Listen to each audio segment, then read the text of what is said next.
Hello, everyone. Thank you for joining us. This is Deepta Rao here, your moderator for today's session.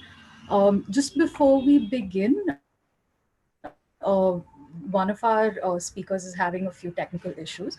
So while we wait for them to join us and wait for a couple more participants to join us, just like to request everybody to just have a look at the names that they've chosen to join this meeting. We're just requesting everyone to add names to their own connections instead of an organization's name or just the phone or the device that they're using just for security purposes. We just want to make sure that there's no untoward conversation happening here right now. So we'll start off our discussion in about 5 to 10 minutes. We request you to please be patient with us because there are mandatory technical glitches in all of these webinars. So thank you so much.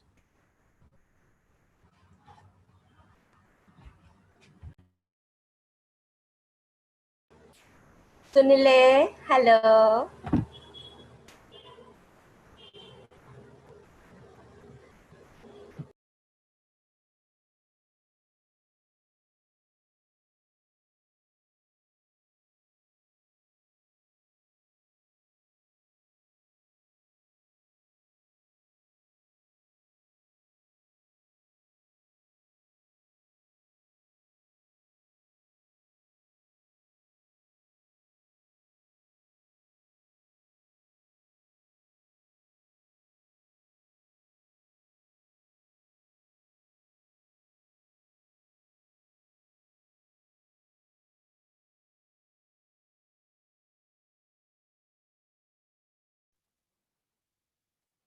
Hello, everybody. Good morning. Good morning.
Okay. Hi, everyone. Thank you for your patience and for bearing with us through these very annoying yet mandatory technical issues. Both our speakers have joined us, and thank you so much for everybody. Thank you so much to everybody for being here with us today. Now, in case there are any further technical issues, we will try and resolve them as soon as possible. So, if any of us freeze or if we suddenly get disconnected, we please ask you to just bear with us and be patient with us. So, on that note, thank you very much to everybody who's here today for this discussion on trans rights and how these rights are playing out in the world, in our country today, and the implications of recent legislative moves that have come into play, some of which have come into force, some of which are still at the draft stages, and what that means for the community and trans communities' lives going forward. Just before we begin, I'd like to introduce both our speakers. Our first speaker for today will be Rachna. Rachna is a founding member of the Telangana Hijra Intersex and Transgender Samiti and Transvision YouTube channel. She is the acting director of HRLN for LGBT issues and also on the board of HRLN. Rachna, thank you so much for joining us today. Our second speaker for today is SV. They are a transgender person currently living in Mumbai. In their own very humble words, they try to learn and write about trans history and ideology as much as they can. And recently, they also contributed extensively to the draft comments to the recent trans rules that were published by the Ministry of Social Justice and Empowerment. So, just to kick it off before I hand the podium or the stage over to Rachna to begin, for those of us who are not familiar with the recent legislative changes that have come into play, the legal conversation on trans rights or affirming trans rights in India really started off with the 2014 NALSA judgment, that is the National Legal Services Authority versus Union of India judgment of 2014.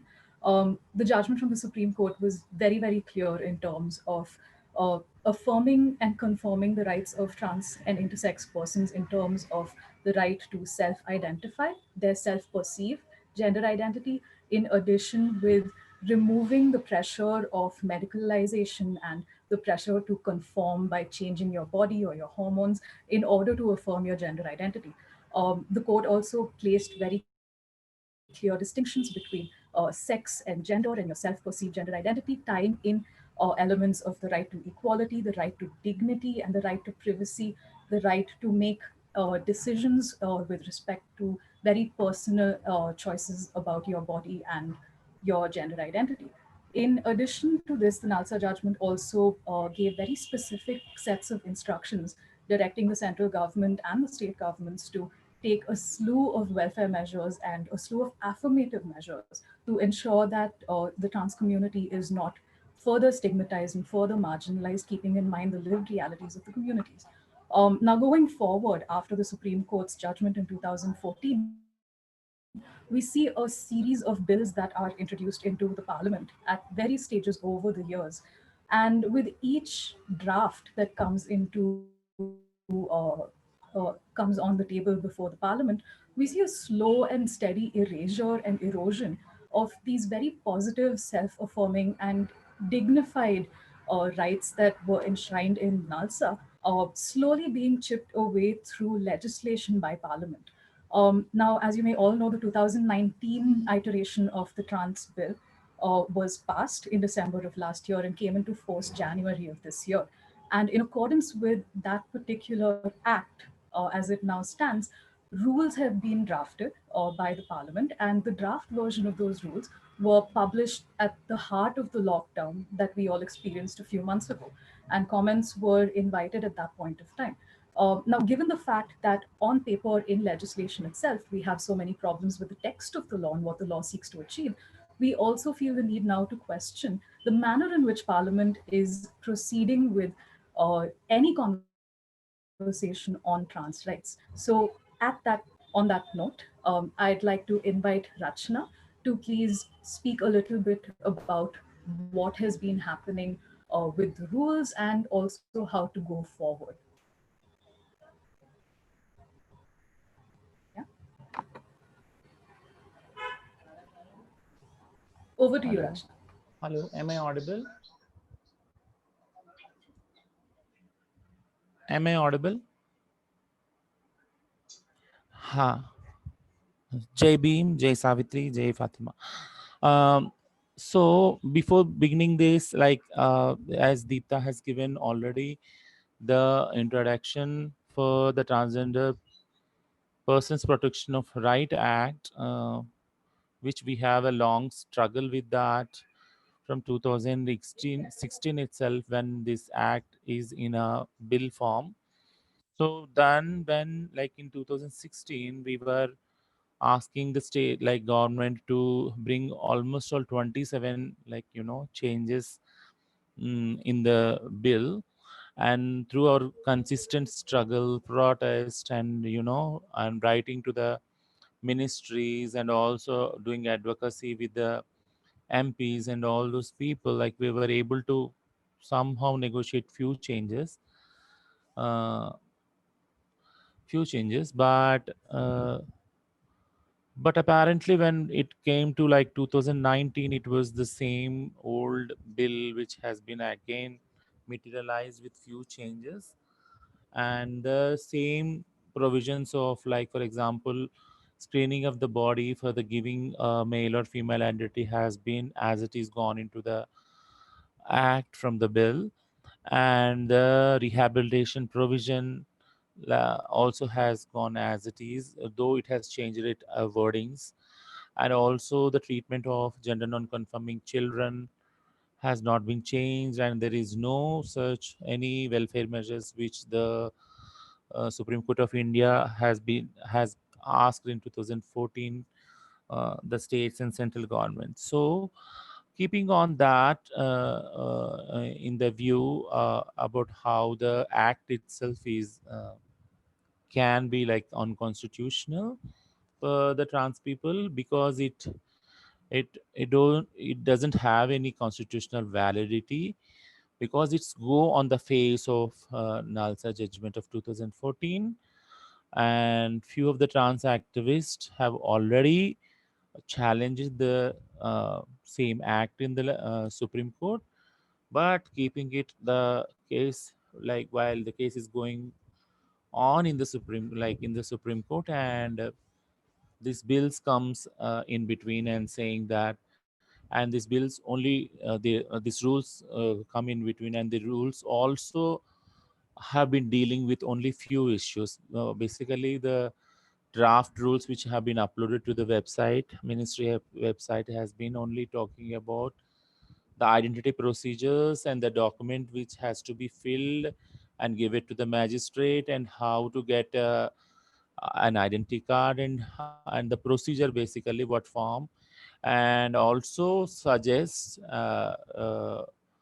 it's like an encumbrance certificate, and also suggests to hand over all the previous identities in whatever gender you have, hand over to the state, and also give a variety of information to be filled, like with whom you are living, what family, what surgeries you have, the bank account details, all such confidential data, and nothing more than that, like only identity, and as and a few provisions about about a welfare, and how must be the treatment of transgender people in the education and employment. Apart from that, it so there are lot of, like there is uh, lot of issues which has not been included in this bill, and even the not bill, the rules, and even the lot of the chapters in the bill, in the act itself, has not been drawn into the bill actually. So how should we see holistically this bill, um, which has been updated in the website and asked for the recommendation in a very little span of time for 10 days?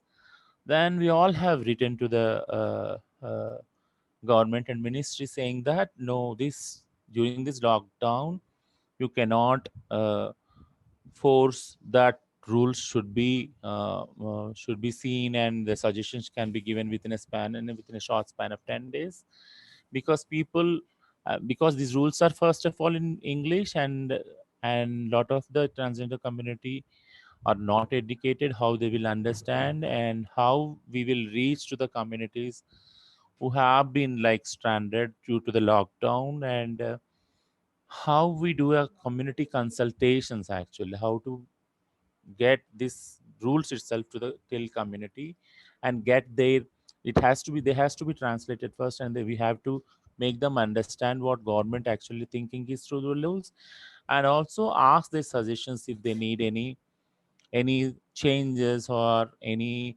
additions or any rejections in these rules.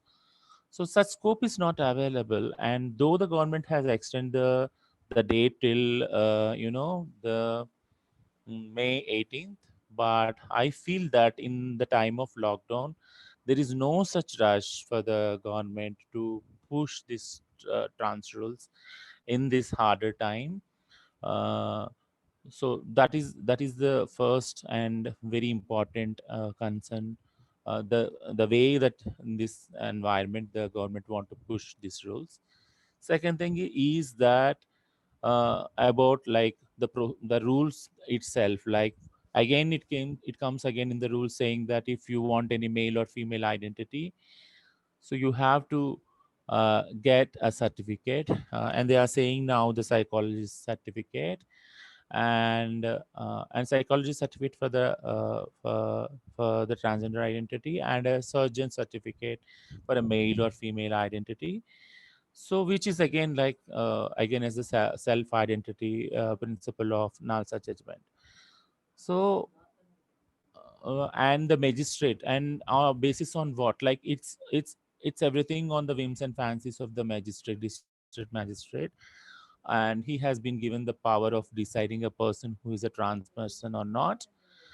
And it absolutely shows that the state has no understanding of the importance of a self identity for the trans people, and all the time we turn to the state and say that it's very important to us. The state tried to say that no, there can be a lot of manipulation with the identities, because the cis community may enter into the spectrum of trans and claim the trans and claim the benefits of the trans, which cannot be true actually. So that like, and that's the one thing. And second thing is like the census also, like we have only 2011 census like for 5 lakhs people, and which can be like during this whole period we doesn't have the census of trans people, so there can be a lot of people and who can be come on the records also.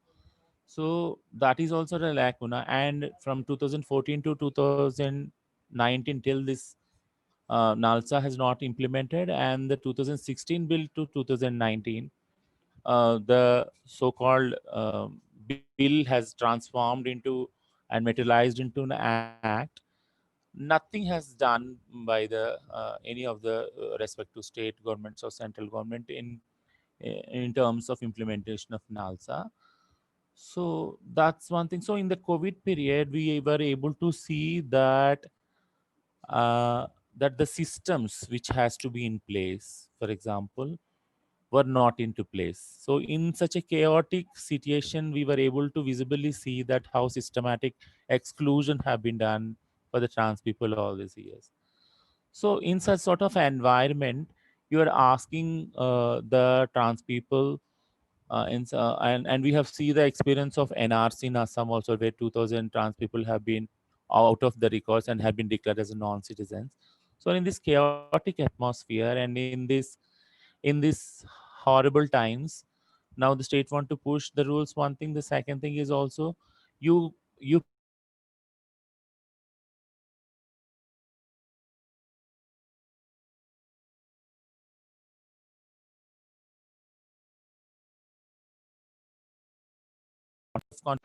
which made it tough on the part of trans people in the terms of like the confidential data may go into the hands of state. Like it can be a lot of confidentiality issues also. So that's the thing. Like so what is the like what are the ways left for the community? Because we were seeing that state may at any point of time may push these rules. Maybe like we have given and we have written to the ministry also on the whole act itself, that how it should be and how the rules should be. A draft has been given to the sent to the uh, sent to the department after consulting with various transgenders activists across the country, and we don't know how the end rules are going to be. Inhibitions within trans communities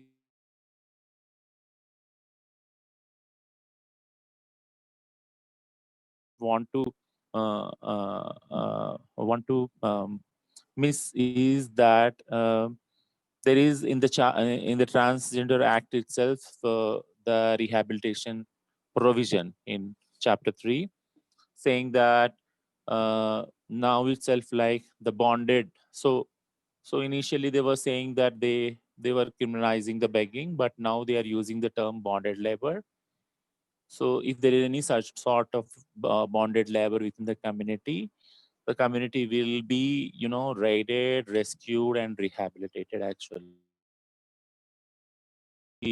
uh, this will be this will be implemented by the state at the end of the day. So there are and this small part of chapter in the Trans Act is not the whole rules itself what the government has presented initially.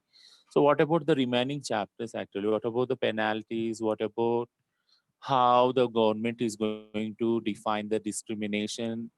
And what are the penalties if if anyone has not, been following like the rules in Transgender Act? And most importantly, what about the welfare actually?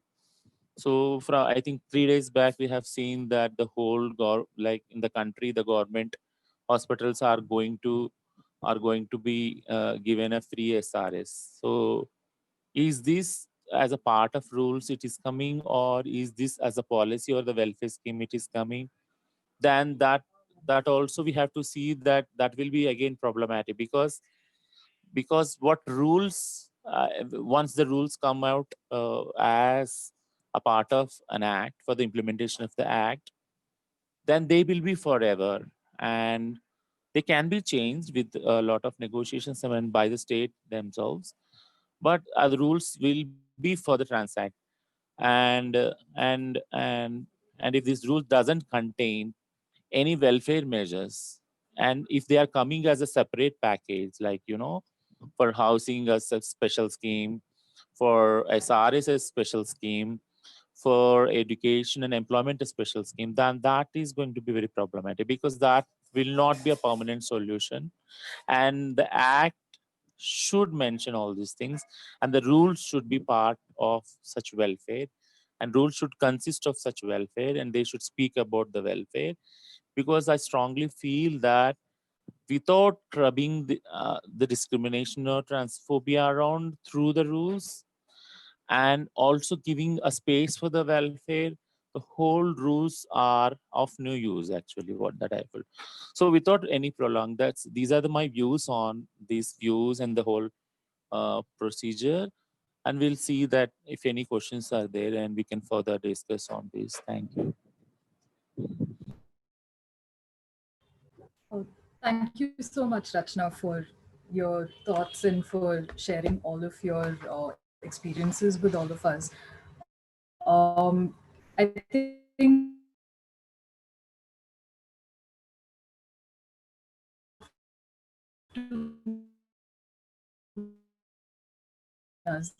there are some technical difficulties. difficulties on their end.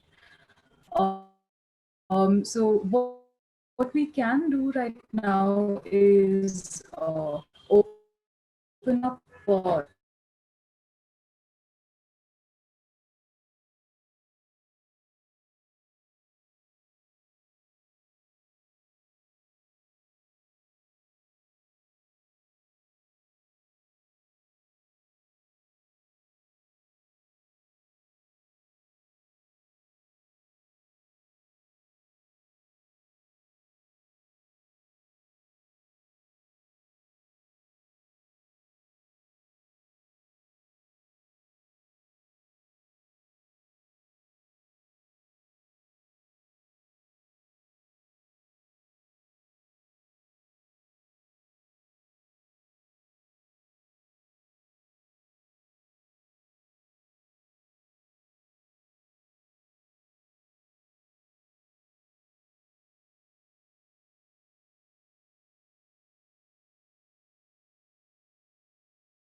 Uh, I don't know how I am the host of this chat right now, but where is Alt Law Network? I don't know. They're not in the meeting only. I think there are some issues, and I automatically have become the host of. I have no idea what is happening. Can anyone please tell me?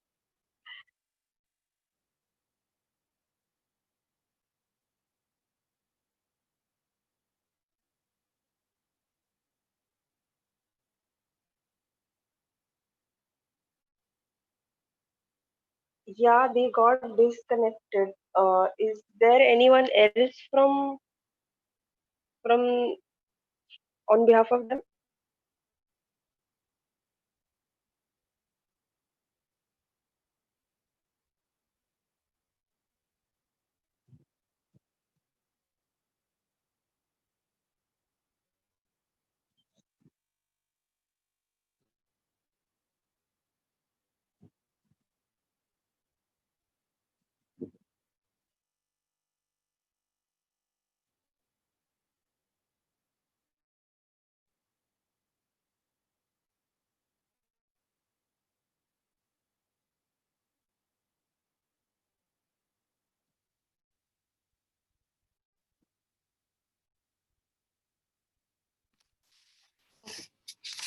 we're really sorry for that glitch. we're back online now. Thank you so much for being so patient with us. If there are any questions that you would like to direct to Rachna, could you please just send them in on the chat? And while we're waiting for that, I think Rachna, what really struck me as important and necessary while you were speaking was particularly about the element of discrimination that is built into the text of the law itself. And one of the things that you actually mentioned was about how many people who were sending in comments to the draft rules had actually suggested the inclusion of a definition for discrimination while looking at the rules, because the Act, while talking about non-discrimination, has not defined discrimination anywhere else. And we don't really know the framework within which the government is operating. So would you like to maybe shed some light on this particular issue?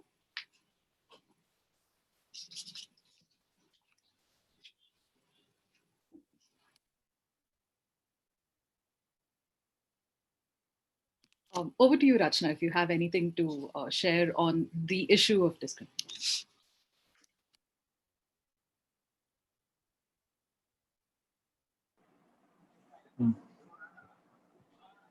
So initially, when like in 2016 itself, the initial bill has came into existence. From then itself, the discrimination has not been defined. So how shall I put in front of you all, like what is the importance of the definition or importance of the defining discrimination uh, for trans people in an act which is pertaining or concern to the trans people. Uh, I'll I'll explain it with the help of an example.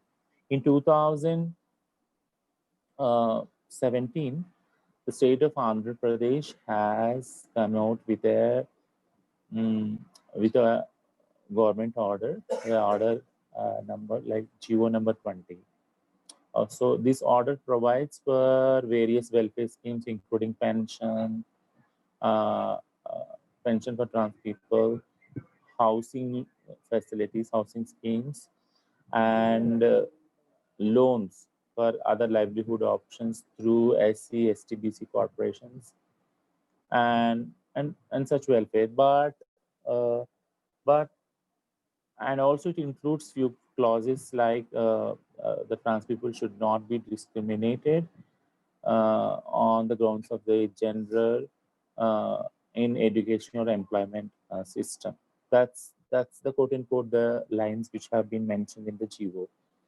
So now the government for the implementation of this GO number 20, the Andhra Pradesh government have again come out with a GO number 16, which actually is the system how to identify a person as a trans person. The GO 16 prescribes again saying that it has given a list of, I think, 12 hospitals across the state of Andhra Pradesh, saying that whoever trans person want the certificate as a trans person should go to these hospitals and get diagnosed or screened by the doctors and get a certificate. And we challenge this and we get scrap this GO 16 actually because of no constitutional validity, because we have an also judgment in place saying that no screening should be allowed. Now coming back to GO 20, the as I said that the GO only says that the trans people should not be discriminated on the lines of the gender in the education and employment. So one of the trans women from Andhra Pradesh, who is also an intersex person, her name is Ganga Bhavani, has applied for a police SI post. She's a graduate, but she has attended the exam, but has been denied of this post, being saying that the notification has not mentioning anything about third column or third, like transgender persons. Then we approached, so the system is then we approached the appellate tribunal for this case, saying that if the notification itself has not been mentioning the third gender, or it has been providing any reservations to trans people, then itself violates the NALSA judgment. And that's how this notification is unconstitutional. So after the turns like repeated turns to her in the appellate tribunal, the case has gone to the High Court of Andhra Pradesh, and the court has decided finally that Ganga Bhavani should be provided uh, uh, with a reservation should be reserved one seat for SI post, and if the government has not provided a third column, it's the responsibility of the government to provide such column. So what I mean to say is that, so without uh, or with saying just a words or a lines, few lines that uh, the third, like transgender people should not be discriminated in this employment education system, and without defining the exclusion part or the discrimination part, that so and so things will be included or considered as a discrimination, the system itself will not or will intentionally deviate the whole um, the sense of such order or any law or any rule, because because that's what the society have been like doing all these years to the trans people. And even I say that if even the government or the rules or the NGO are saying that should provide a third column, that itself will not take away discrimination or transphobia from the society, because discrimination uh, for trans people, transphobia across is very deep rooted in the working spaces, and it has been institutionalized actually. So without defining discrimination, and which act means a discrimination, even though you says that you should not discriminate, just you add a few lines saying that you should not discriminate trans people, that doesn't take away any discrimination from the society or the systems where the transgender people needs their inclusion, for example, education and employment systems, which traditionally excluded the trans people. So this discrimination definition is very much important. It should be very broader definition, and it has to take in its ambit various exclusions which structurally or systematically and traditionally trans people has been facing.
Hello again, everyone. Very sorry for the very frequent blackouts that you all are experiencing through the course of this meeting. We're really struggling with the Wi-Fi on our end. Tachna, thank you for answering that specific question. We have one more question that's come in, but before that, we have also invited Advin Narayan to fill in for SP since they're not able to join us today.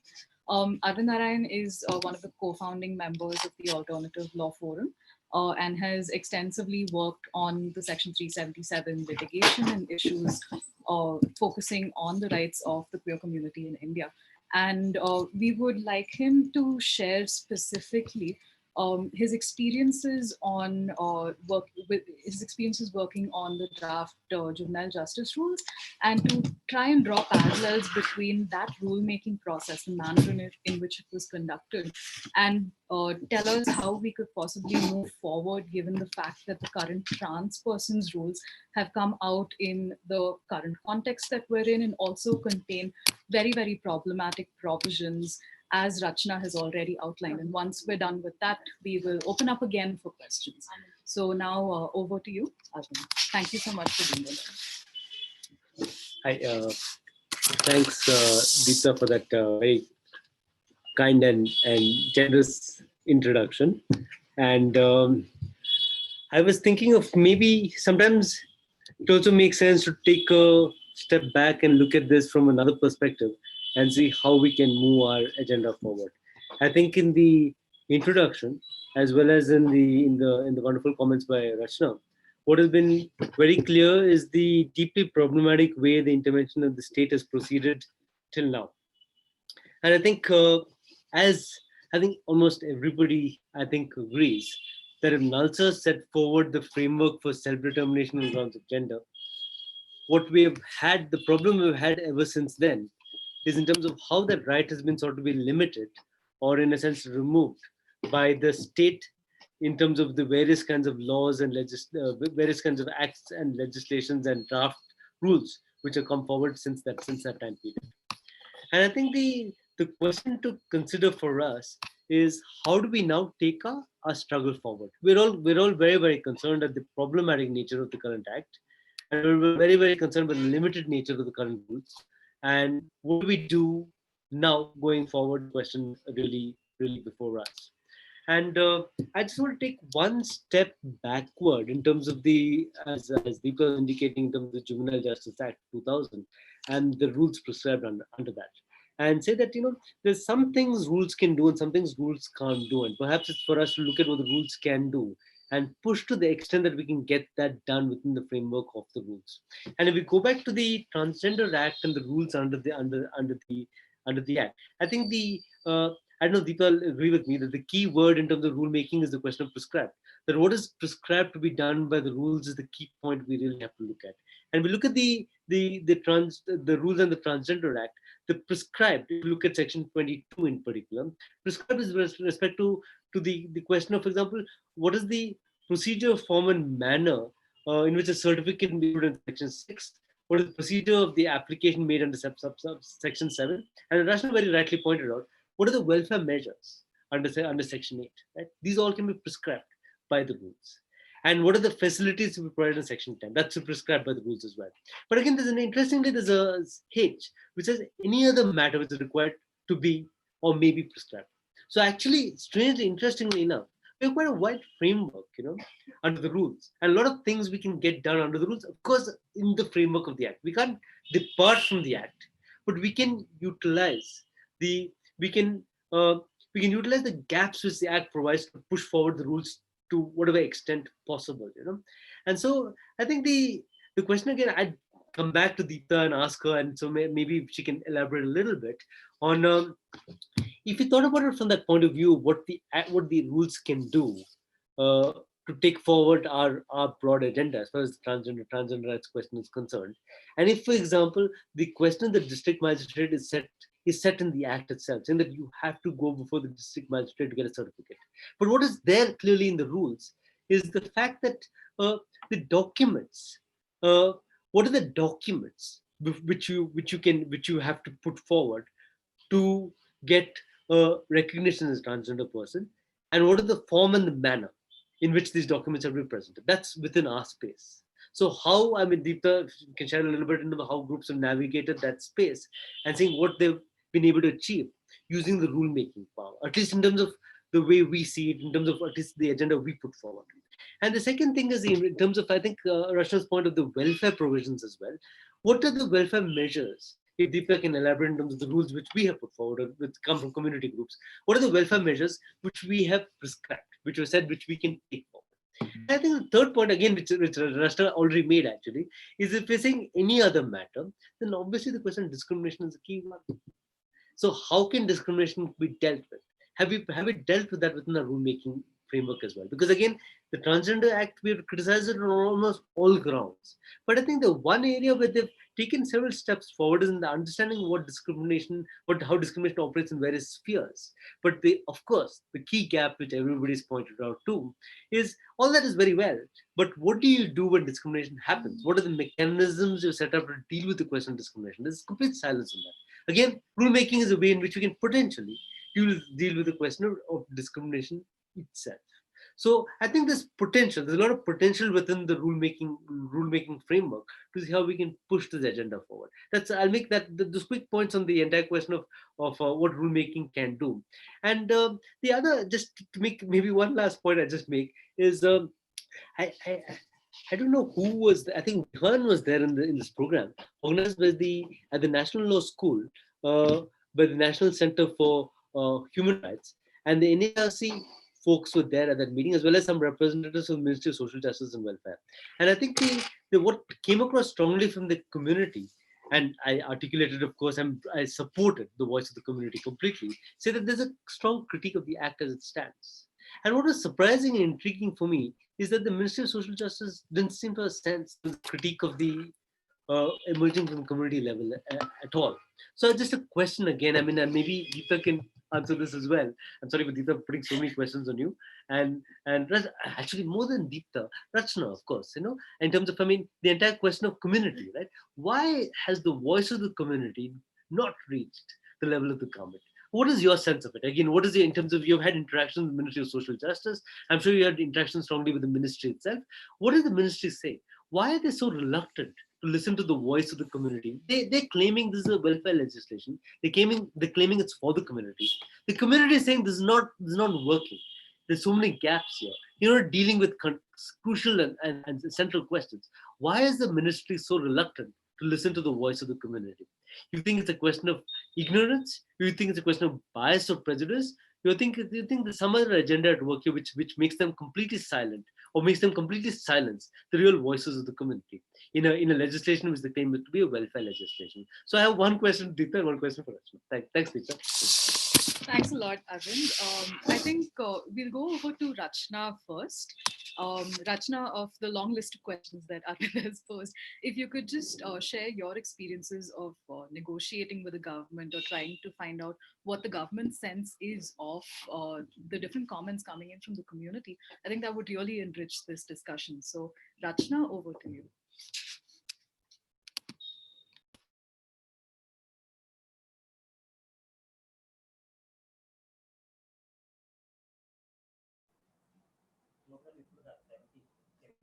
So that's a very interesting question, which can put in front of the whole picture of struggle behind this.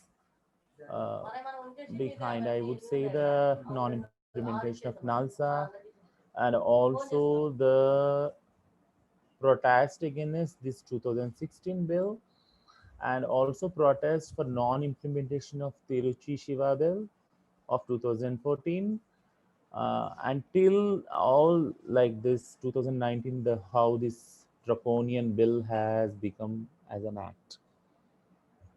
So it has been like, how should I say, like I should narrate the whole struggle behind this act actually, because when, see, this is how it happened in 2016 when initial bill has been drafted.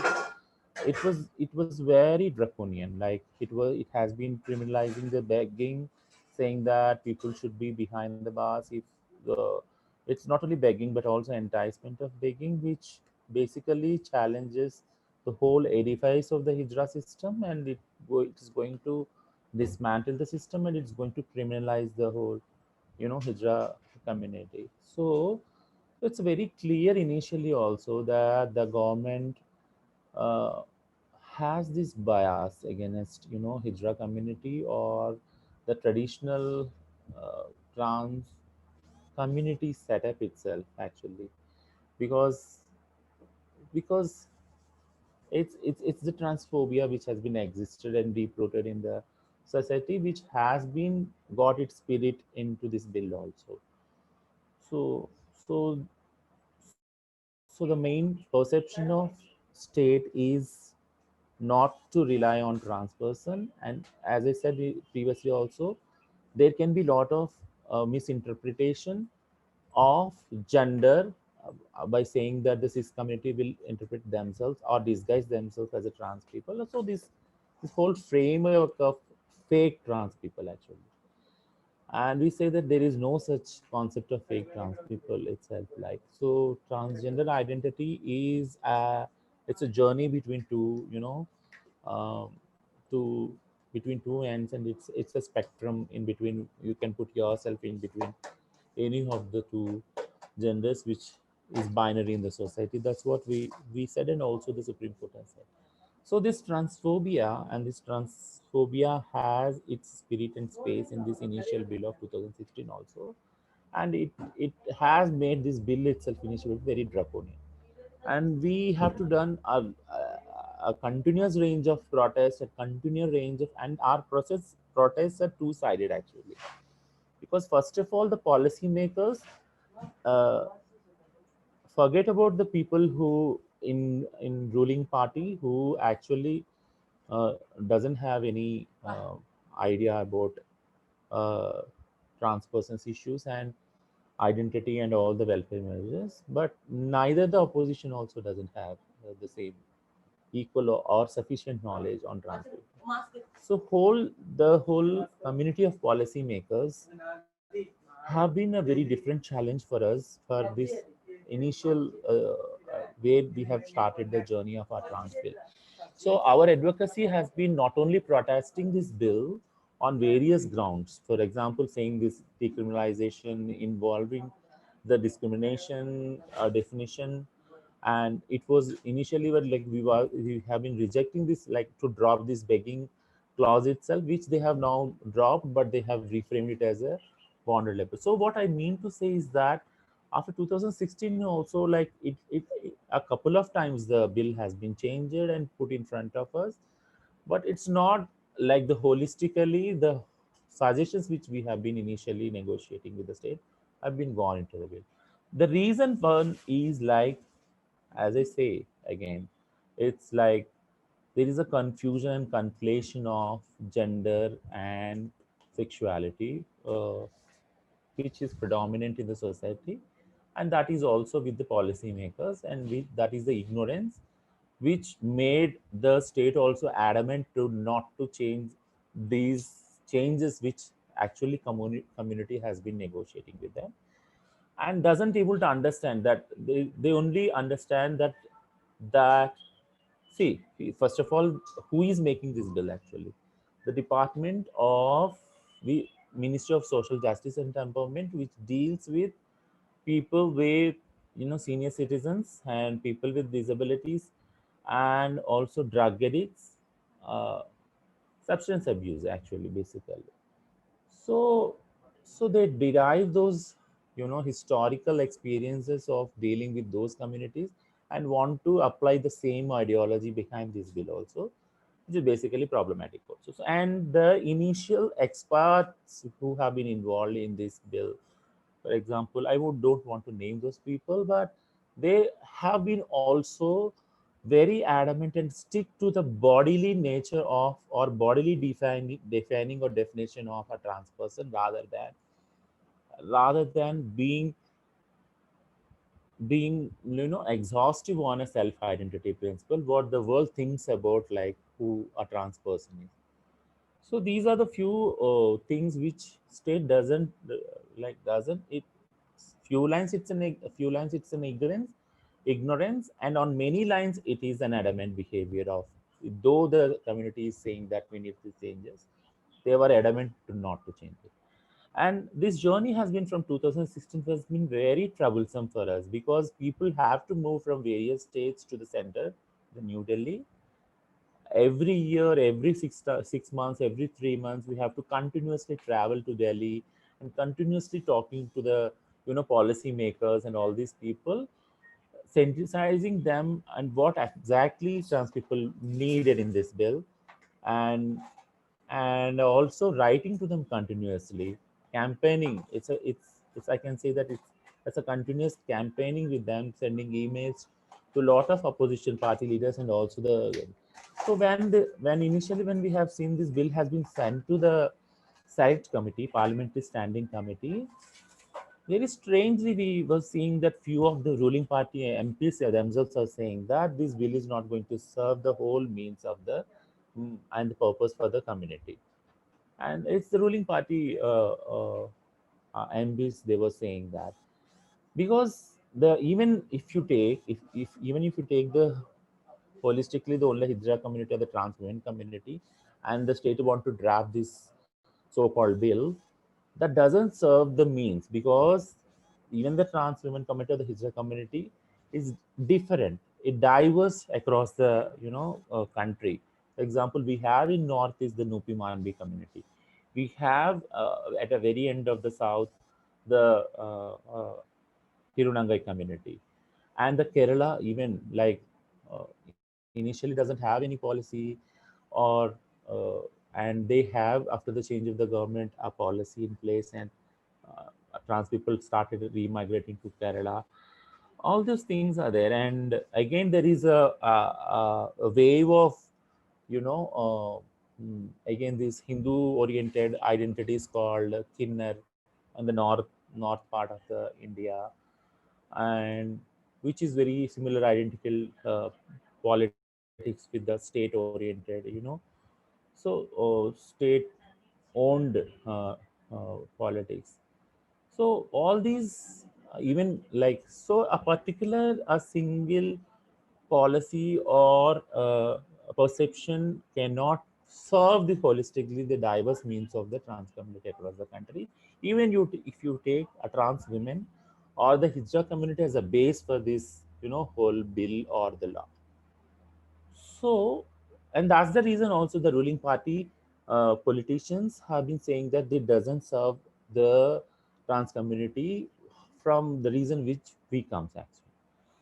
So now coming to my conclusion, saying that I would agree with you, and I would like to agree with uh, uh, to say that like it's ignorance is a very little part, and the most part is the adamancy of the state saying that we are at the giving end and you are at the receiving end, and we know better and best, and we are the best people to take decision on your behalf.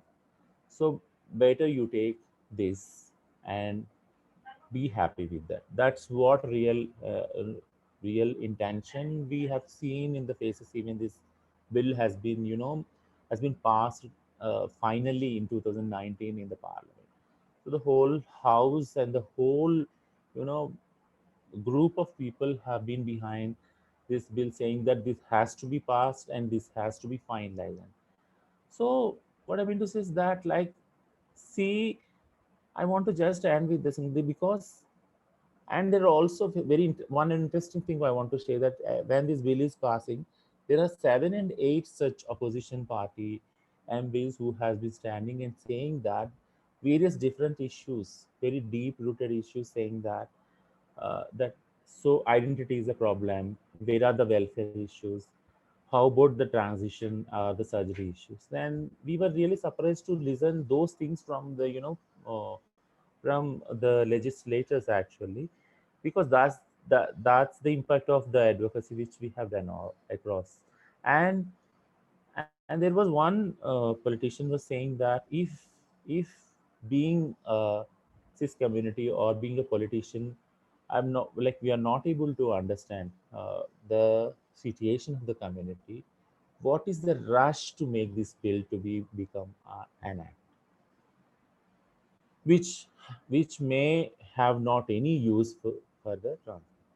So this is holistically one thing, and that's how the act has become. And now coming when the act has become, when the bill has become an act, now comes existence into a lot of pressure groups, which state has warned those groups saying that now because the act has been now in place, now the rules has to be framed and you have to mm, let us do rules and let us roll out and let us roll out some welfare measures, and it's all rush, it's all rush. Even the community is in a rush mode saying that yeah, the state want to implement some welfare policies, so we will support with it, and the state want to show the community and the whole world saying that we were doing the welfare, and it doesn't work in this way, rushing the things, uh, and rushing the things without taking consents and without considering the diversity of the transgender community across the country, because the issues are different, and the impact of and how it is going to be worked at the grassroots level, that the trans community can only know, only understand. So this is not only with the trans community. Historically we have seen even the disability, bills and the laws which has been initially formed has been also in this way, because the state want to do something, and it is always in a rush. They want to finish it, finish the game, and they have done this.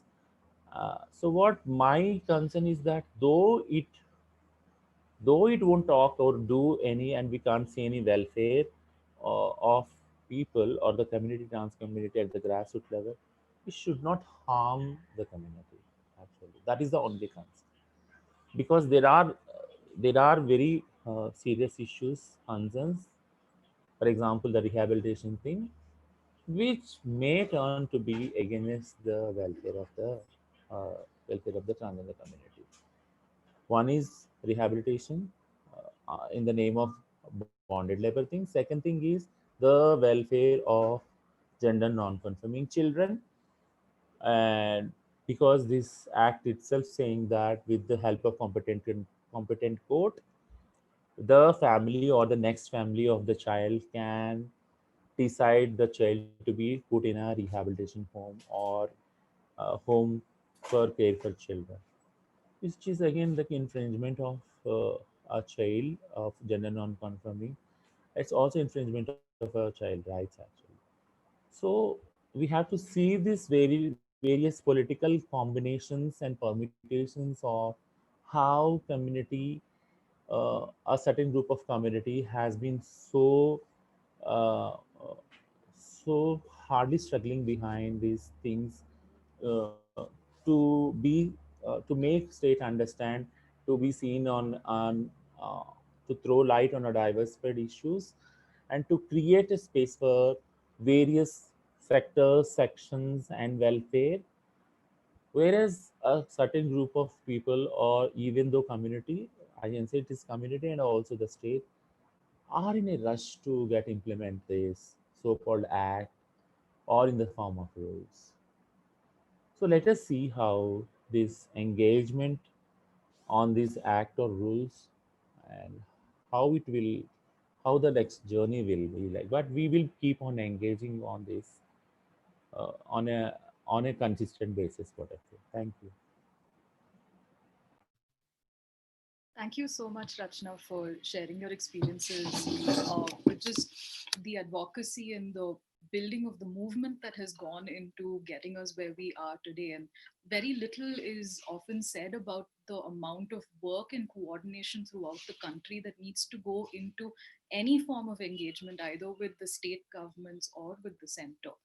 So thank you very much for sharing and shedding light on just the difficulty and the burden that's placed on the community just to get their voices heard for a law that's supposedly made for the community's benefits. Thank you so much for that. So I just take a few minutes now to answer Arvind's main question on what are the possibilities that we have to work within the framework of the rules, the draft rules that were published recently, and push forward the community's demands in whatever way we can within the scope of the framework that the Act has unfortunately limited us and pushed us into. But to answer that question, really, there's if you look at um, the various comments that people and organizations had managed to put together despite the lockdown, which is an unfortunate reality, and which is why the answer, unfortunately, is still in the process of being thought through, debated, and put into place. Um, there are two ways in which the comments to the rules have actually played out. One was to correct the wrongs that had been built into the draft of the rules, wherein we saw a repetition of problematic provisions that we saw in the Act just being transplanted and placed into the draft of the rules themselves. So, one major task while sending in comments to the draft rules was to correct all those problems and point out yet again, just what Rachna was talking about, through communication, through advocacy, and engaging with the parliament and members of the parliament and your legislature. We had to write it down in the comments as well a second time around when we talked about the draft rules. So, on one hand, the possibility of correction was with us. And the second was, again, falling back on what Arvind pointed out, section 22(2)H, which tells us that the government may prescribe any other rules that may be necessary for us to really take advantage of that provision and point out to them that the draft rules they have given us are actually inadequate. And there are several areas that they really do need to be focusing on. So if we are to run through both of these, both points of correction and pointing the government in the right direction, and also points of imagination, of thinking of what the community could potentially achieve through the framework of the rules, even though it's very limited by the Act, some of the things that various comments have pointed out are, I just quickly run through them. The first major point of correction, and this is also one of the questions that's come in from our participants, is the very problematic way in which the very definition clause of the Act has operated in terms of creating a separate definition for persons with intersex variations in section 2 and following it up with clubbing persons with intersex variations under the umbrella definition of trans persons. And the draft rules, if you look at them throughout, apply to trans persons. So one of the points of correction that we could make was in the draft rules comments was to say that no, there is a very clear distinction between the experiences of a person with intersex variation and a person with and a trans person, and the forms that you are prescribing, the welfare measures that you're prescribing that come later on in the rules, you need to very specifically acknowledge the fact that these are two distinct communities, and within communities you have other communities as well, and each of their lived experiences are very diverse and different. So that was a very, very important and significant correction that we had to make within the rules, which could be possible because the Act itself has a very confusing definition clause. So we needed to push them in that particular direction. In addition to this, we also saw within the process for applying for your certificate of identification or also your ID card before the magistrate, unfortunately, we are limited within that procedure because it's laid down in the Act.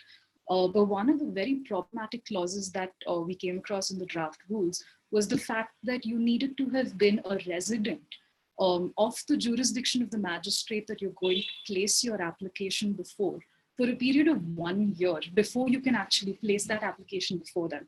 And this is a gross and very obvious ignoring of lived realities of communities from the trans and intersex communities, because obviously we still see persecution, we still see marginalization, we still see a lot of crisis cases where people are forced to migrate, pushed out of their families, and placing a 1 year residence clause makes it impossible almost for anybody to access this right of self-determination of your gender identity. So what was given and affirmed in the Act on paper became almost infructuous and impossible to perform through the rules.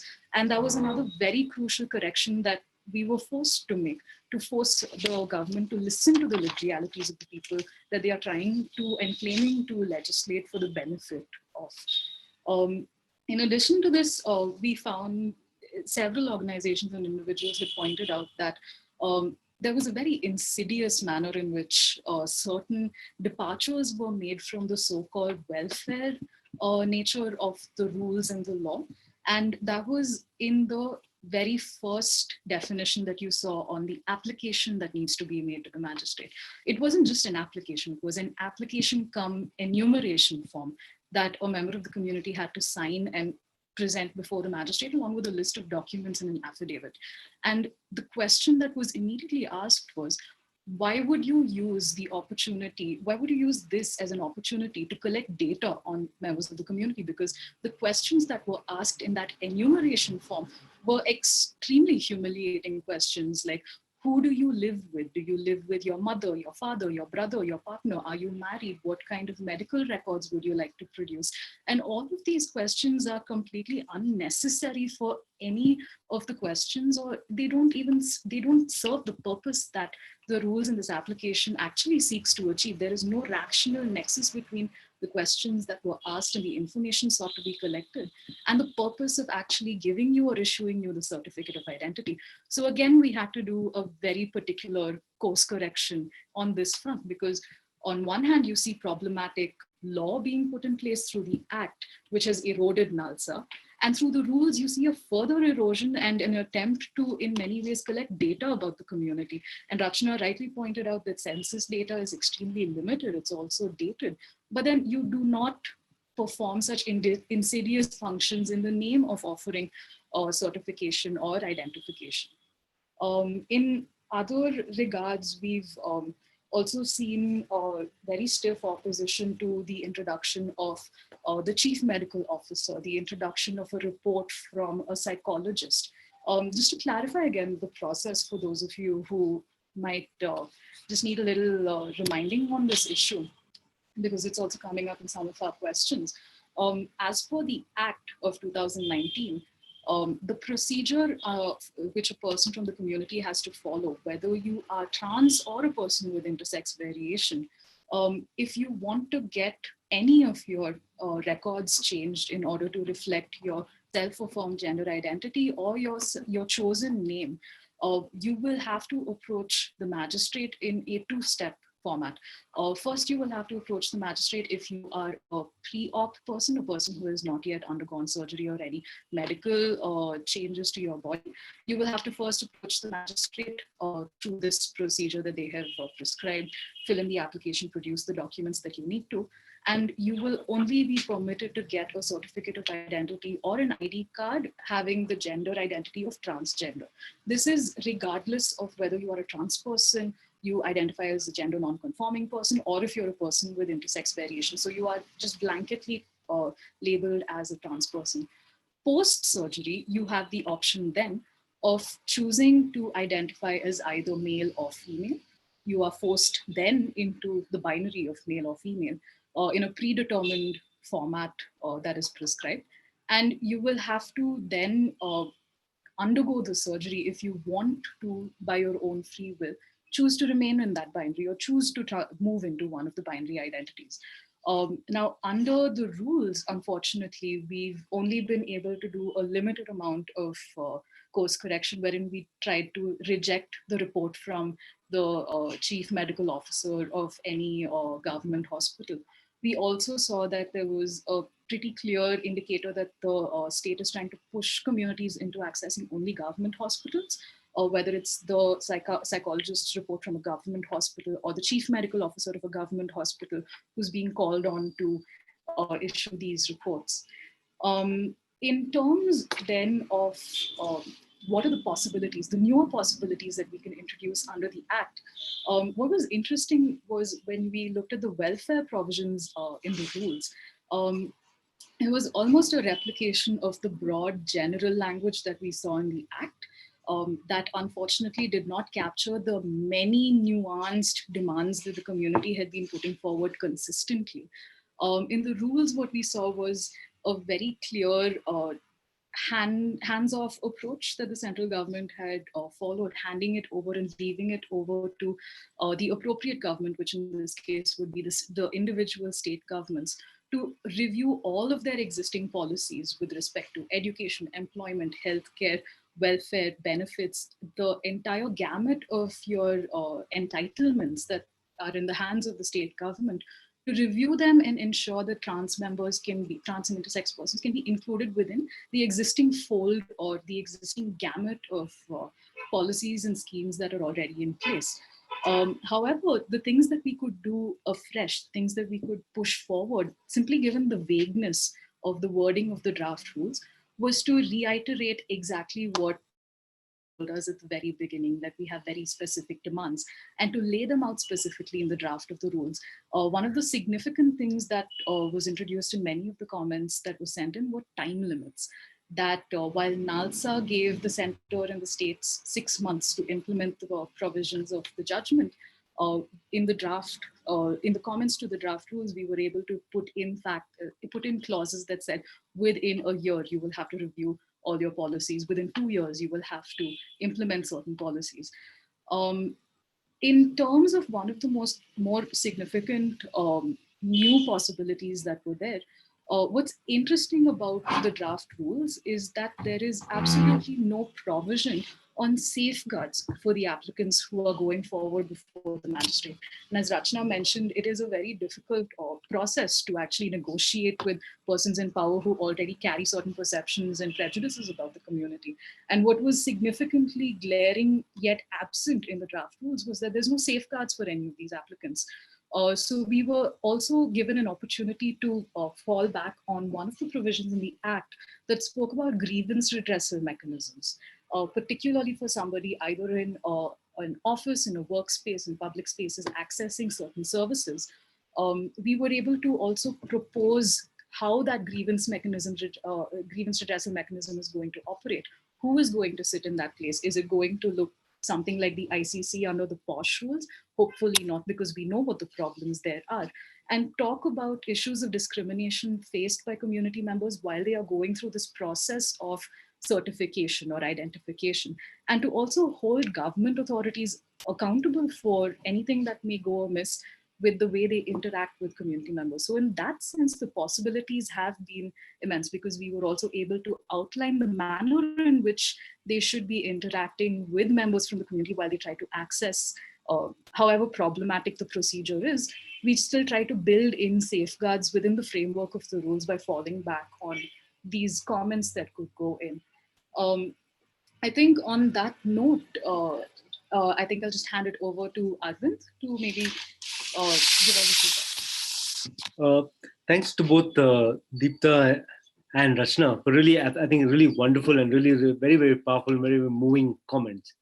And thanks in particular to Rachna's invocation of an answer to the question of why is the government so insensitive to the needs of the transgender community and the articulations of the transgender community. And I think Rachna put it very well when Rachna indicated that the hard part of the problem is that they view the issue through the lens of compassion. Oh, these poor transgenders, let's do something for them. And what they have not internalized is the idea that transgender people are people with full rights under the Indian Constitution. And if we go back to NALSA, the key point which NALSA is making, I think you go back again to the articulation of NALSA and Article 14 and 15. What they're saying is a very important point. They're saying that the reason the transgender community faces discrimination, exclusion, and restriction of enjoyment of facilities is because of the fact that you don't have access to legal recognition before the state. You're not a person before the law. And so the argument that you must be recognized as a person before the law, and that's the argument, again, that's the shocking part of the whole thing, is as both Deepta and Rachna clearly indicated, is that there have been protest and after protest, demonstration after demonstration, in city after city, and yet the government is completely blind to the fact that there's such a powerful and strong articulation of what the demands of the community are. So I think that we have to continue to stress and stress the fact. I mean, it's ridiculous that we're stressing, but keep making the point about the humanity of the transgender community and the fact that trans people are entitled to full rights under the Indian Constitution. And that's a point we should not give up on. And Rachna said, we will not give up on. And Deepta's points, thanks again for really putting forward a very, very, very compelling account of what one is able to do within the framework of the Act and the rules. And I think it's very educative for everybody else, really, in terms of to understand, to get a sense and grasp of the kind of work which has actually happened in taking this issue forward. I just want to refer to one provision of the Act, which I think just to read it out, so that people get a sense of what Deepa's words, what are the possibilities and potentialities which the Act has. We're familiar with the critique. We're uncompromising on the provisions which we think have to go. But again, what are the potential that the Act might have? I'll just read out one provision and tell me what you guys think of this provision. It says, no person or establishment shall discriminate against a transgender person on any of the following grounds. Namely, one, the denial or discontinuation of or unfair treatment in educational establishments and services thereof. Just I'll pause on that point and say that, how important the fact that the recognition on this point is there.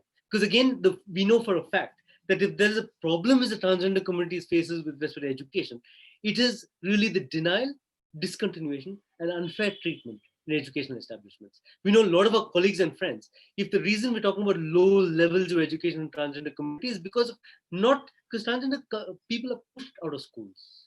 Then they don't leave schools. They're pushed out of schools by a climate of and pervasive bullying, right? And the fact that we have, in some sense, it is a space to talk about these issues is a very, very important starting point. Second, B, the unfair treatment in or in relation to employment or occupation. Again, we know, I'm sure a lot of people on this call are people who are working in establishments. So again, the fact that the law recognizes the fact that unfair treatment in relation to employment or occupation is an important starting point. And then we have similarly denial or discontinuation or unfair treatment in healthcare services.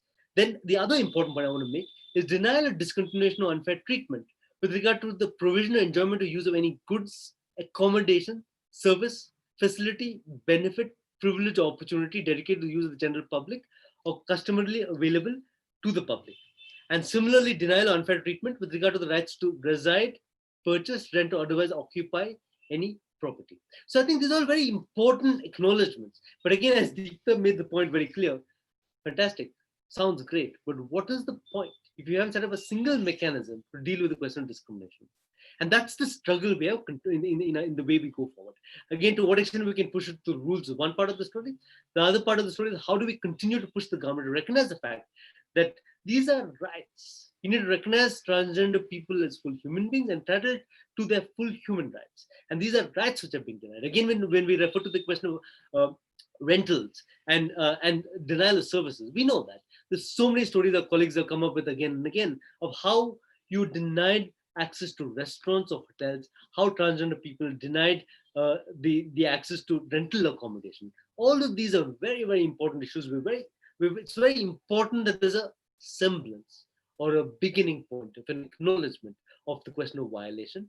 I think our struggle is how do we ensure that the acknowledgement of violation gets translated into institutional mechanisms, which mean we have a redressal for these issues of violence, discrimination, and denial of services. And I think that's a struggle in a sense of going forward. And I think if there's any more points which Deepta would like to make, I'll leave it to Deepta. Thank you so much, Arvind. I think we'll just take on a few of the questions that have been coming in from our participants. One of the questions I think, Rachna, you would be in a better position to answer this, is to try and shed light on the different experiences of different members of the trans community, because the manner in which different members of the community would be navigating this sphere and navigating the act itself would be different for different people. Specifically, one of our participants is asking about any sort of inputs on how the act would operate differently for trans men or gender non-conforming persons or persons with intersex variations as opposed to trans women. So I think we'll start off with that and we'll take on more questions as they come in. So Rachna, over to you.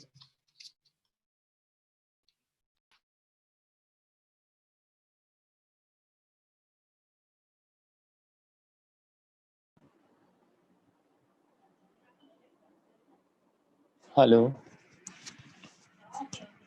I think it will be very unfair on my part to define the trans men's experience, because though technically we can put 1, 2, 3 what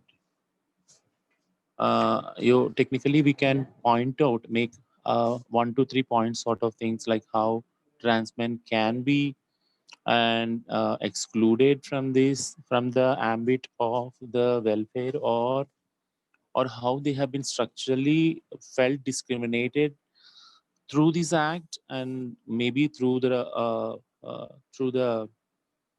trans rules also in future. If I think there are few trans men also uh, in this consultation. I think they can throw light, who are also part of this struggle from the beginning. But one two things which we like, I can, as a companion, as a comrade of this whole struggle or the protest or the movement, I can share is that one thing is like, so if like trans men need the male identity, so a separate sect of trans men need uh, a male identity also. Do this act or the rules are going to provide this male identity for them? One thing. Second thing is, if they claim this male identity, what's going to be the welfare part again? And also not only welfare but also safety part of trans men community, and confidentiality of their, you know, personal data in the hands of state. So these three are the issues mainly we have been throwing light from the initial point of our movements, like how important the male identity and also coexisting with the identity for the trans men, because they need this male identity for them, and also on the welfare lines, that if so once you get a male identity, that doesn't take away the transphobia towards the trans people in the society. It's same with the female identity of the trans women also.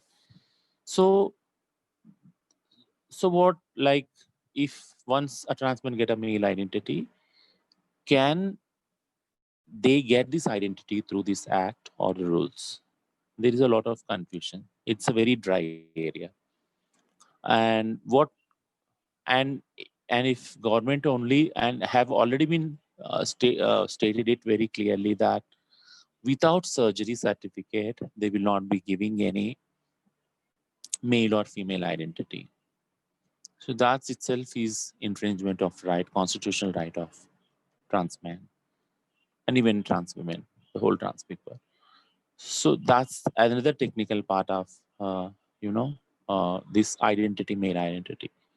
Now coming to the welfare measures, the welfare needs or the needs of the trans men community are different when compared to the trans women community.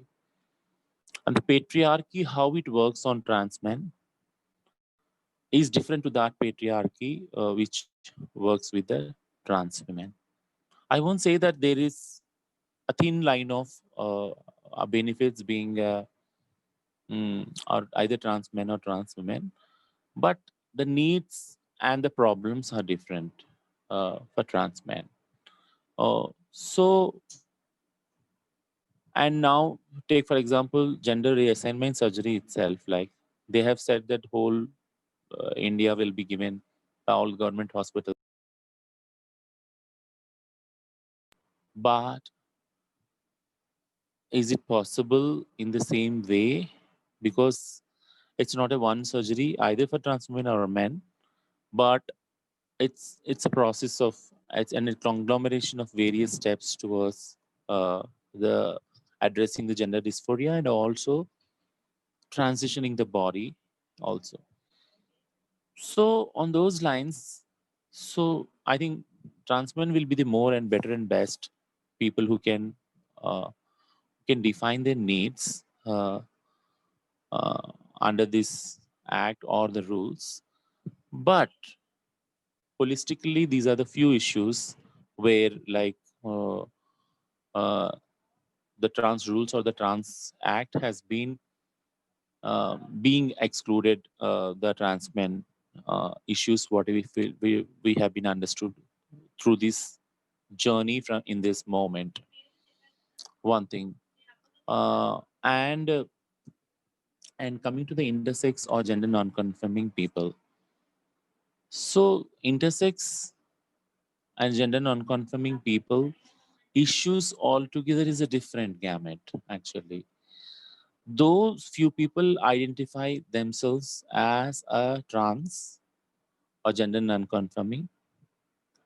So the term intersex they have included as a term itself, but not consider the technical part of the intersex people. For example, intersex people gender recognition and their bodily requirements means their sexuality both are different actually. So there are also the bodily requirements and needs. For example, they need a consistent a range of health needs. For example, consistent supply of hormones, a range of surgeries which has to be done to just keep them alive, you know just keep them alive. And they need a state intervention of free and continuous supply of medicines, because intersex s- people, their birth, their fetus, to they to the stage of they become as an individual is a very heartsome journey actually. We have seen people killing the intersex babies if when the moment they are born. We have seen those such cases. We've seen intersex babies has been disowned, thrown into the garbage actually, which is very painful. And we have few court judgments also in Tamil Nadu. So what I mean to say that all these technicalities has not been considered, and just putting everything under one roof and in one box, that doesn't work. So intersex people's gender, you know, on the lines of gender, their needs are different, and on the lines of their health care, their needs are different. Everything should be considered, and everything should be provided by the state. So if we can say the trans men, trans women, or the trans people, the health, the package of health, the trans health care, that plus the intersex people's package, their health needs should be considered. They should be keep different, and but together they should be considered. If at all the government is going to frame this, keeping everything and everyone's needs in observation, they shouldn't club all these things, because at the end there will be a lot of confusion in implementation. uh, so what we mean to say is that even the state has no such sensitivity or sensitization, even though I can say that, because look at the journey of like trans men, their identity itself. 2014, prior to 2014, it was little there are a lot of inhibitions within trans men community, because there are a lot of safety issues if they come out as a trans man. And luckily, because the Supreme Court, the highest court of this land, has said that they also have the constitutional rights, that gives some safety, a thought of safety to the trans men to declare their identity openly. But there are a lot of people still now who doesn't feel safe, uh, and safety environment to coming out even after Navate Johar judgment also. So this is the situation. This is the these are the pressures where I can say the various identities like trans men community and intersex people are going through. So without a consistent dialogue on these issues and specifications of these identities, people who identify themselves as different, a set of rules, a common rules, doesn't work on any ground. That's what I feel. Thank you. Thank you so much, No, Rachna. thank you. Um, So we're seeing a couple of our participants raising their hands to speak in this discussion, but just a very humble request on our part. We are facing technical issues, and luckily, touch wood, nothing has happened so far. So we're trying to just redirect conversation in such a way that as few of us who actually have who get to speak do so that we don't mess up our signal or our Wi-Fi anymore. So I'm just requesting everybody who's raised their hands to speak or share a comment to please type it in the chat so that we can at least read it out. It also helps us move the conversation forward because maybe some of the comments that you're sending us in or questions you're sending us in are things we've probably answered through the course of this conversation. So just thanking you in advance for helping us move this forward smoothly. But there's one question that we haven't really touched upon that I'd like to pose to Arvind now.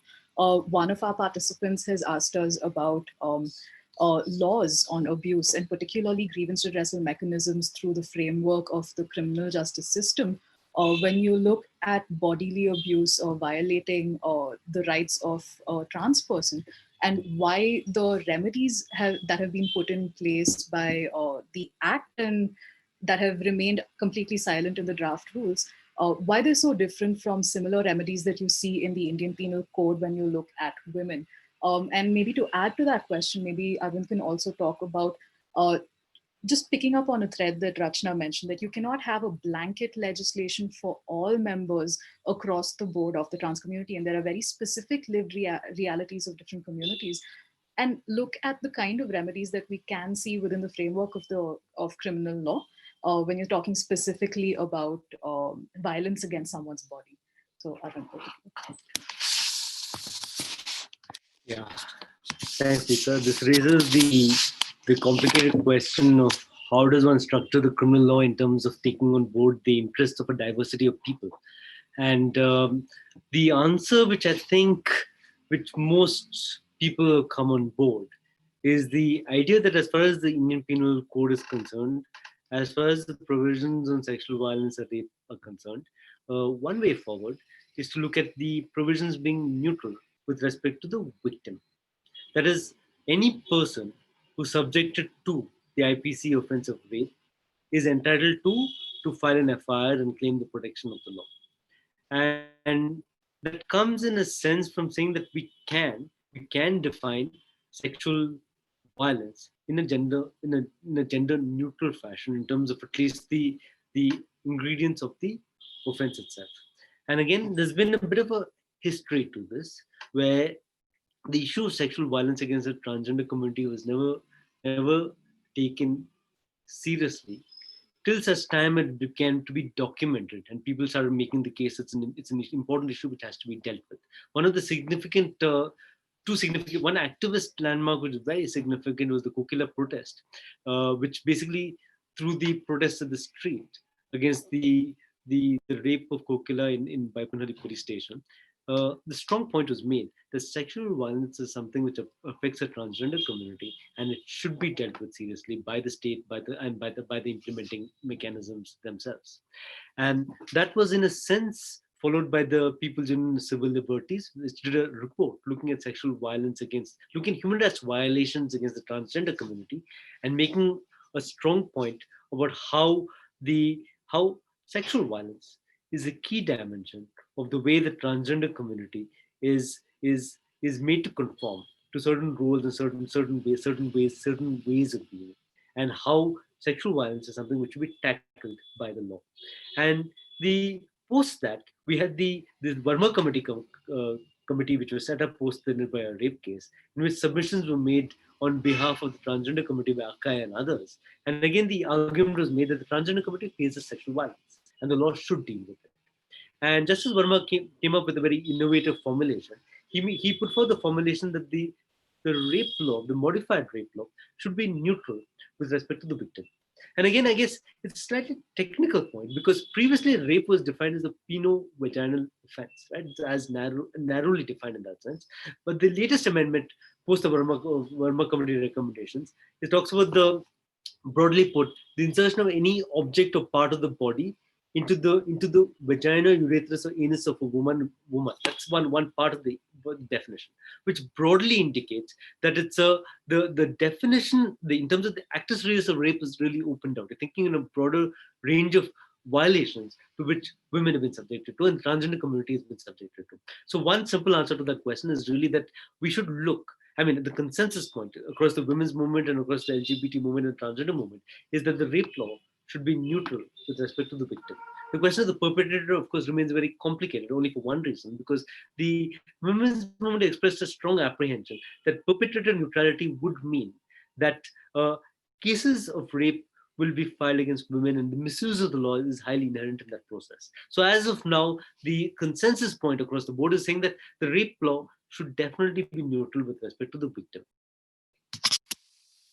And thanks, Arvind. But to add to that, I think there's also been some conversation in terms of the perpetrator to write in certain safeguards for the trans masculine community, because there are chances of the law being misused in that sense against members of the community themselves. I think we do have one more question that's come in. Asking about educational institutions and pointing out that it's a very complex issue, and the provision from the act that talked about the safeguards for community members who are also pursuing education would possibly not be enough, because there are other more nuanced issues that community members face, not only in terms of just attending classes or pursuing their degrees, but also in terms of hostels, in terms of facilities that are actually present in the institute's campus, so on and so forth.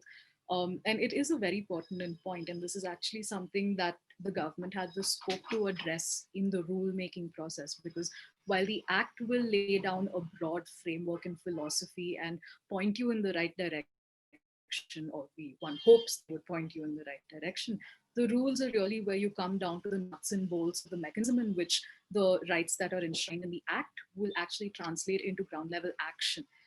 And the place where we felt let down really by the draft rules that we saw was the shirking of duty on the part of the central government, and leaving things open to each individual appropriate government, namely each individual state government, to review existing policies and come up with their own versions of what needs to go into this into the process of making educational institutions and safe spaces for community members to study and continue their uh, education.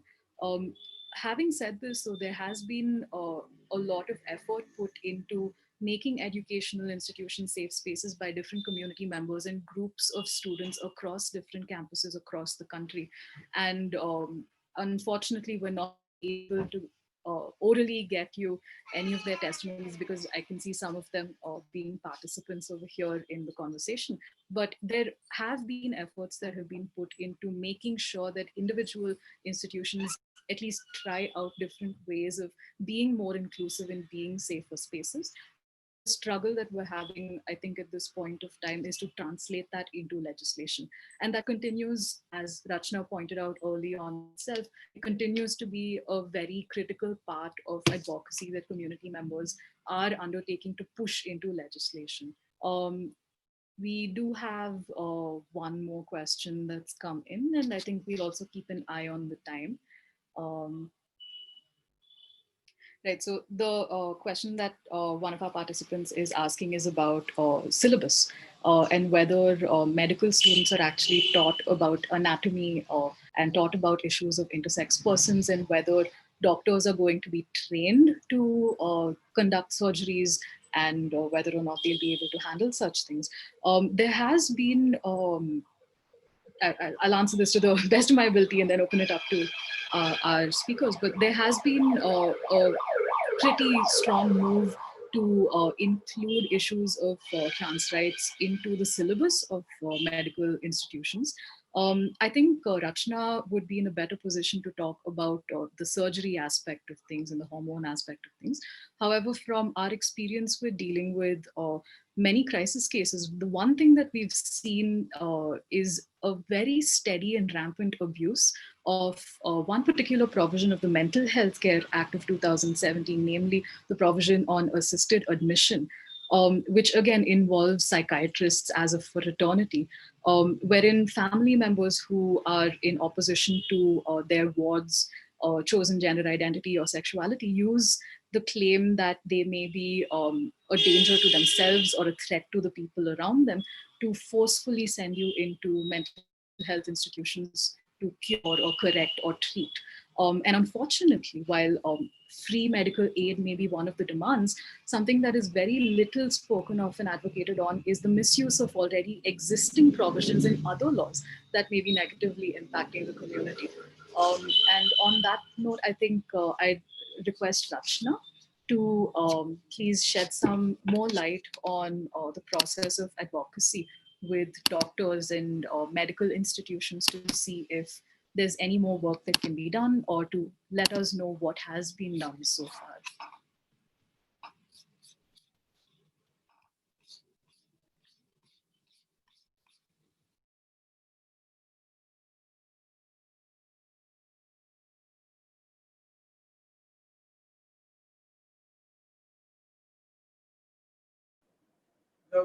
Oh, uh, actually, I changed my position.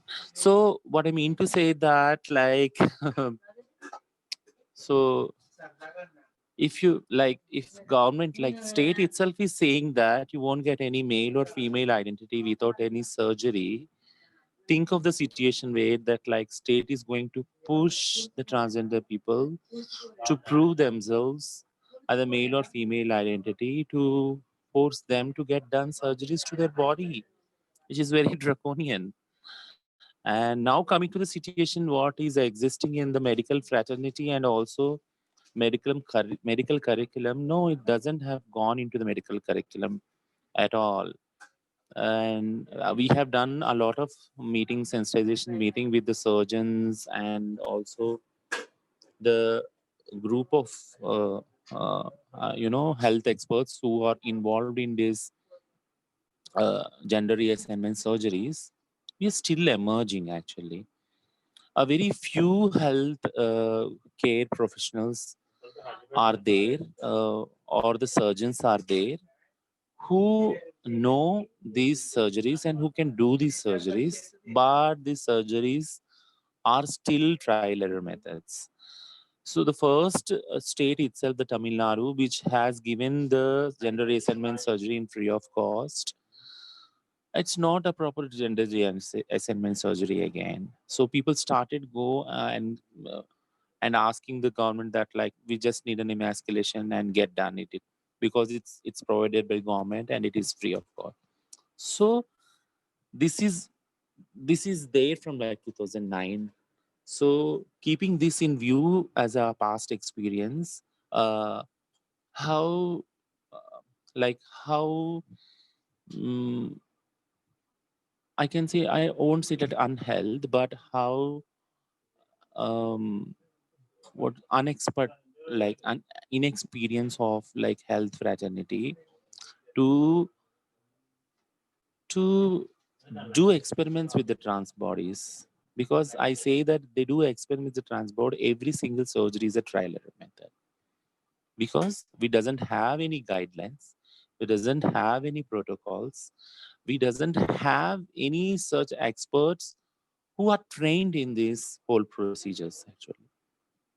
So I can say on all these lines we are emerging now.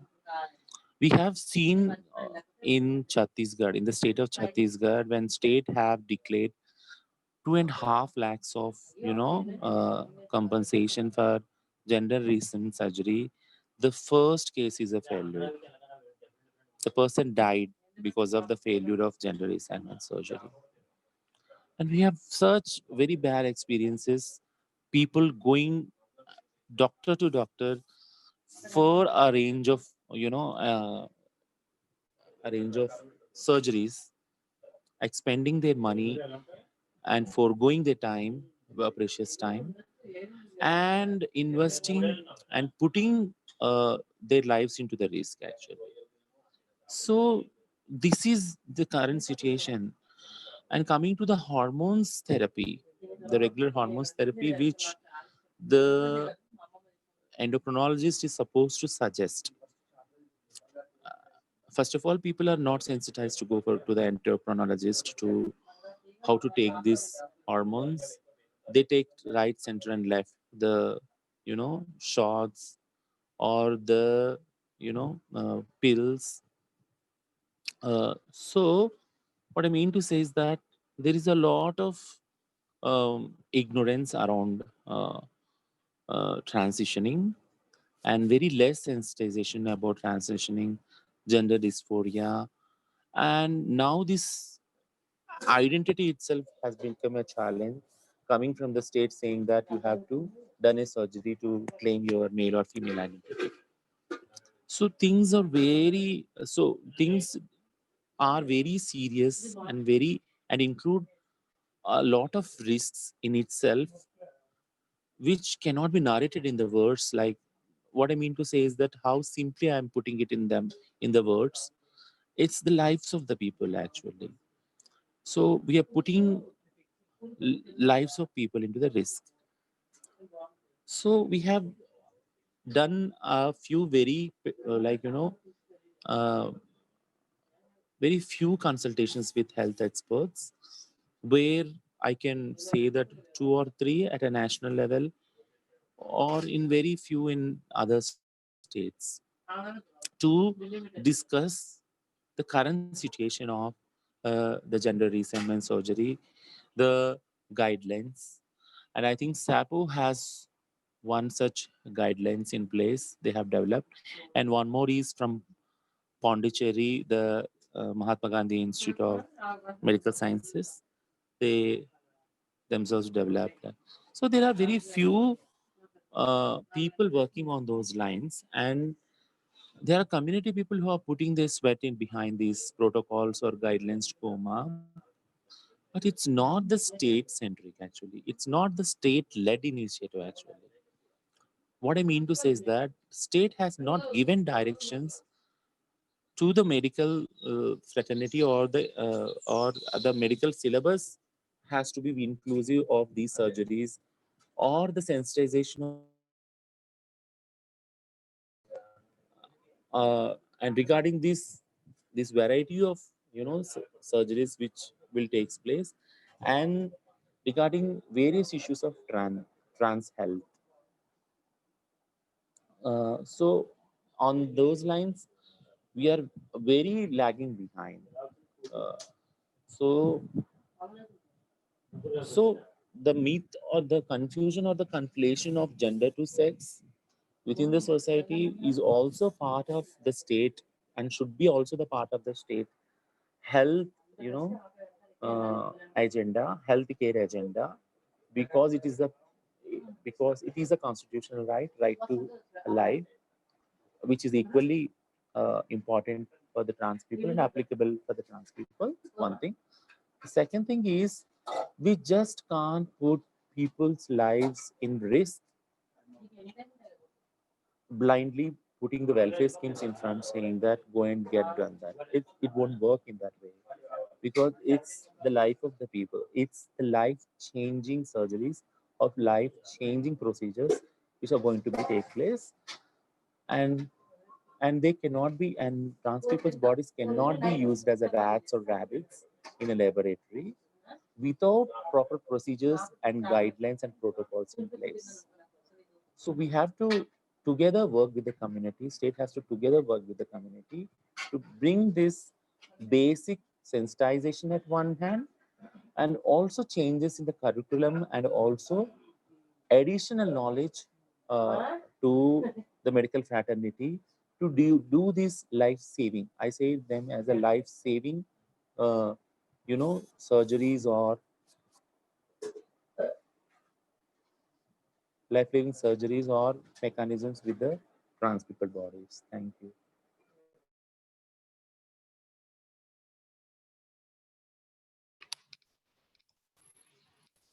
Thank you so much, Rachna, for sharing your perspectives and for also keeping us constantly reminded of the costs of the campaign work that we do and so much more that needs to be done.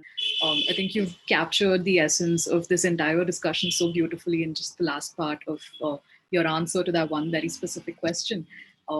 So thank you very, very much from all of us over here for sharing your time and for sharing the wealth of information that you have with all of us so generously. Unfortunately, we are out of time. We've actually overshot by a few minutes, and we will have to wrap up our discussion for today.